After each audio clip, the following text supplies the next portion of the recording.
Hello, કેમ છો બધા? આજે છે મહાશિવરાત્રિ અને બધાને મહાશિવરાત્રિની શુભેચ્છાઓ. તમારો દિવસ સરસ રહ્યો હોય, તમને મંદિર જવા મળ્યું હોય. અમને ખબર નહીં મંદિર જવા મળશે કે નહીં. આજે કમલેશ ઓફિસે ગયા છે અને ખબર નહીં ક્યારે આવશે, તો જઈશું કે નહીં. આજે છોકરાઓએ પણ ફાસ્ટિંગ કર્યું છે, અનએક્સપેક્ટેડ. મેં એમને પૂછ્યું તો એ લોકો કે હા અમે કરીશું. સરસ, ચલો. તો આજે બધાને મહાશિવરાત્રિનું ફરાળ કરવાનું છે. શિવરાત્રિમાં શક્કરિયા કેમ ખાવામાં આવે છે મને ખબર એકચ્યુઅલી નથી કેમ ખાવામાં આવે છે. ખવાય છે એટલી ખબર છે. તમને ખબર હોય તો કમેન્ટ કરજો પ્લીઝ કે કેમ શક્કરિયા ખાવામાં આવે છે. તો હું પણ શક્કરિયા લાવી હતી અને બોઇલ કરી દીધા છે. બધાને શક્કરિયા અને દૂધ ભાવે છે એટલે શક્કરિયા અને દૂધ. અને બીજું બહુ ખાસ ફરાળમાં બનવાનું નથી. મોરિયાની ખીચડી બનવાની છે અને પાઇનેપલ મેં કાપ્યું છે. થોડી વેફર આપણી પતરી કે કાતરી એવી તળી લીધી છે અને બસ આટલું બનવાનું છે. તો ચલો, મોરિયાની ખીચડી હું કઈ રીતે બનાવું છું ફટાફટ તમારી સાથે શેર કરી દઉં. તો મોરિયા વઘારવા માટે મેં લીમડો, મરચું, સિંગદાણા, મોરિયો ધોઈને લઈ લીધો છે અને આ છાશ છે. તો આપણે છાશમાં વઘારીને બનાવીશું, બરાબર. તો અહીંયા મેં તેલ મૂકી દીધું છે.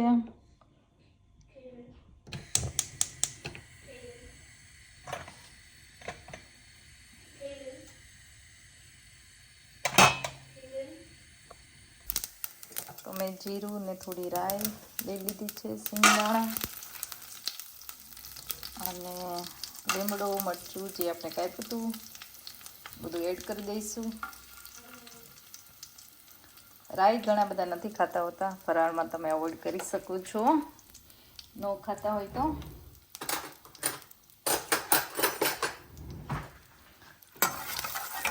આપણે થોડી વાર સાતળીશું. તો મોરિયો બધાના ઘરમાં બહુ અલગ અલગ બનતો હોય છે. મારા ઘરમાં તે ઘણી અલગ અલગ રીતે હું બનાવતી હોઉં છું. આજે હું નોર્મલ સિમ્પલ મોરિયો જ બનાવવાનું છું. ઘણા એમાં પટેટો એડ કરતા હોય છે, સિંગદાણાનો ભૂકો એડ કરતા હોય છે, એવી રીતે પણ બનાવતા હોય છે. અને મસાલેદાર મોરિયો હોય એટલે કે હળદર, મરચું, મીઠું બધું નાખીને બનાવતા હોય. આજે જે બનવાનું છે એ એકદમ સિમ્પલ વ્હાઈટ મોરિયો બનવાનું છે, જેમાં હું પટેટો એડ નથી કરવાની. અને સિંગદાણા મેં આખા લઈ લીધા છે કારણ કે છોકરાઓને સિંગદાણા છે ને ઘણીવાર ભાવતા નથી હોતા, તો આખા હોય તો એ લોકો રિમૂવ કરી શકે એટલા માટે.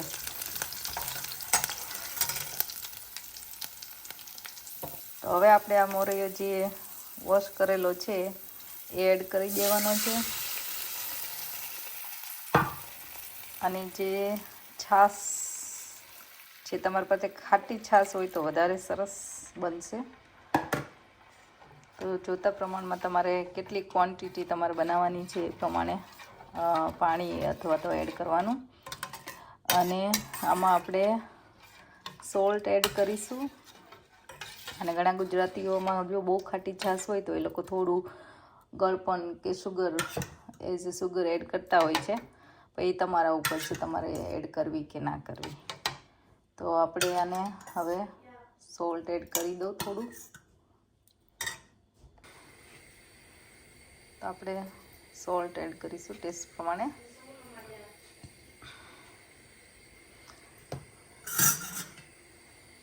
કોને કોને મોરિયો ભાવે? મોરિયો ભાવે તમને વધારે કે સાબુદાણાનો ખીચડી વધારે ભાવે? મને નોર્મલી મોરિયો વધારે ખાવું ગમતો હોય છે. કમલેશને સાબુદાણા વધારે ભાવતા હોય છે. તો આજે એને મેં લંચમાં એકચ્યુઅલી સાબુદાણા ભરી દીધા હતા. તો અત્યારે બનશે હવે મોરિયાની ખીચડી. મેં કીધું એમ શક્કરિયા છે અને ફ્રૂટ્સ ને એવું જ છે આજે ફરાળમાં. તો તમે કમેન્ટમાં જણાવજો કે તમને મોરિયો વધારે ભાવે કે સાબુદાણા. હવે આને આપણે ઢાંકીને ચડવા દઈશું જ્યાં સુધી એકદમ થવા માંડે. હું તમને બતાવું પછી. તો હવે જો મોરિયો સરસ ચડી ગયો છે. એકચ્યુઅલી આવો ઢીલો જ ગમે.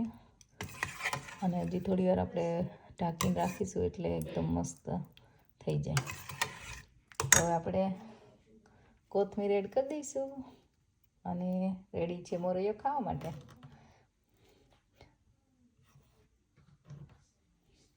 ગરમ ગરમ જ સરસ લાગે છે.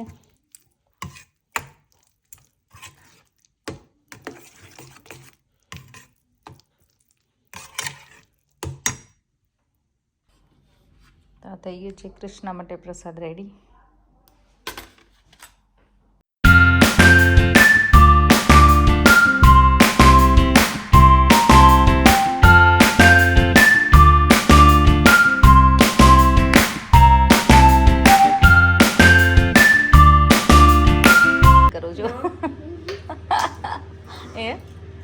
શું કરવા બે ગયા ફરાળ?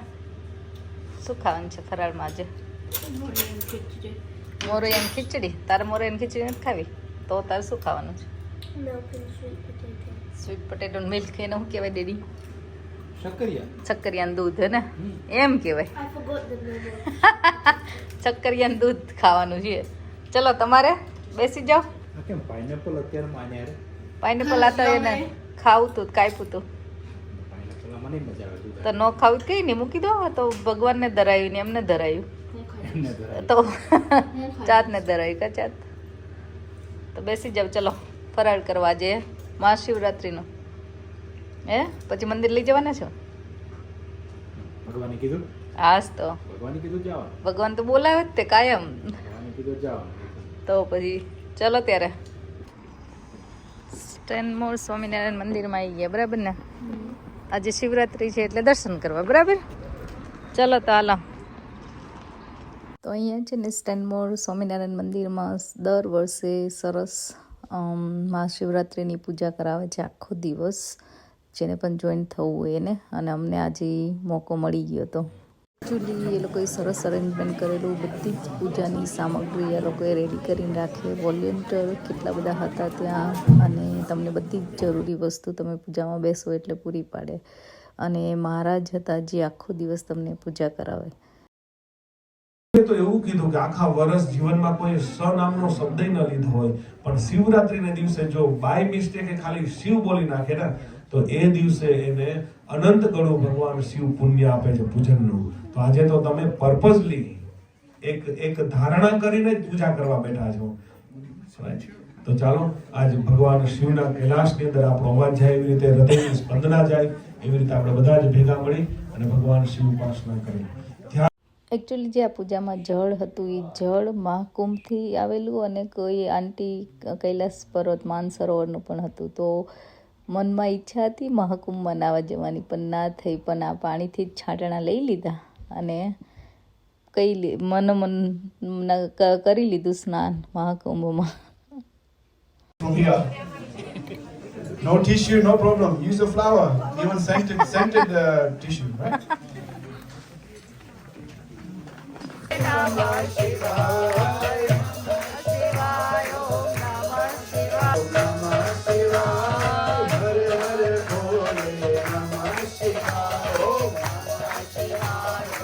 Because innocence, that's what they're full of. Wouldn't you wish you'd be a kid again? Right? No. Yes, you can. While you're doing your puja, you're a kid, aren't you? That innocence in you doing puja. So, we continue. Om Namah Shivaya. Om Namah Shivaya. Om Namah Shivaya. Om Namah Shivaya. Om Namah Shivaya. Om Namah Shivaya. Om Namah Shivaya. Om Namah Shivaya. Om Namah Shivaya. Om Namah Shivaya. तीर्थानि प्रचरन्ति सर्गास्तानि खंगिणः देखा घोषाश्रयो जनेव धन्वानि तन्मसि. ओम शाम सदाशिव महारुद्राय नमो नमः. तीर्थोदक स्नानं गंधोदक स्नानं ऊर्ध्वर्त स्नानं समर्पयामि. ત્યાર પછી બધા પાસે પંચાયામિ. ઓમ નમઃ શિવાય. ત્યારબાદ બધા બે હાથ જોડી આપણા મંદિરમાં ધૂપ અને દીપ કન્ટિન્યુ રાખી છે. તો બે હાથ જોડી ભગવાનને ધૂપ અને દીપ અર્પણ કરી. ઓમ શામ સદાશિવ મહારુદ્રાય નમો નમઃ. ત્ર્યંબકમ યજામહે સુગંધિમ પુષ્ટિવર્ધનમ ઉર્વારુકમિવ બંધનાન મૃત્યોર્મુક્ષીયમામૃતાદ. ઓમ ત્ર્યંબકમ યજામહે સુગંધિમ પુષ્ટિવર્ધનમ ઉર્વારુકમિવ બંધનાન મૃત્યોર્મુક્ષીયમામૃતાદ. ઓમ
પાણીની ચમચી લઈ ઉપર પ્રદક્ષિણા કરજો.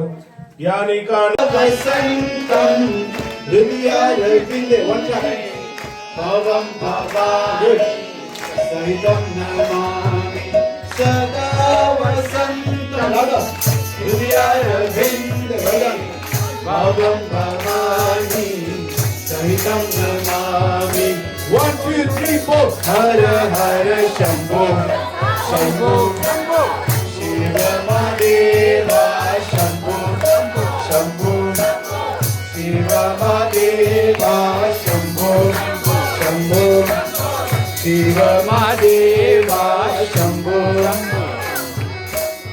શિવ મહાદેવા શંભુર ગૌરમ કર્મવતારમ સંસાર સારમ સદા વસંતમ હૃદયવિંદે ભવામિ સહિતં નમામિ. હર હર શંભો શંભો શંભો શિવ મહાદેવા શંભો શંભો શિવ મહાદેવા શંભો શંભો શિવ મહાદેવા શંભો શંભો શિવ મહાદેવા. તો આ રીતે સરસ પૂજા કરાવી. એકચ્યુઅલી મહાશિવરાત્રિમાં મેં વિચાર્યું હતું કે આ પૂજામાં બેસવાનો આટલો સરસ લાવો મળશે, પણ ખરેખર મજા આવી. પૂજા કરી સરસ રીતે અને એન્જોય કર્યું, સેલિબ્રેશન કર્યું. ઘણી બધી સરસ સરસ શિવજીની સ્ટોરી પણ સાંભળી, જે તમે પહેલાં કોઈ દિવસ ના સાંભળી હોય. તો ખરેખર મજા આવી અને અમારો શિવરાત્રિનો દિવસ આવી જ સરસ રીતે અમે પૂજા કરીને પૂરો કર્યો. તો તમે કઈ રીતે સેલિબ્રેશન કર્યો? તમને ચાન્સ મળ્યો તો મંદિરે જવાનો કે ભોળાનાથના દર્શન કરવાનો આજે? મને જણાવજો કમેન્ટમાં. અને અમારે તો અહીંયા ખરેખર સરસ સેલિબ્રેશન કર્યું હતું. તો ચલો પાછા મળીશું નેક્સ્ટ બ્લોગમાં. જોતા રહો વિદેશમાં વતન.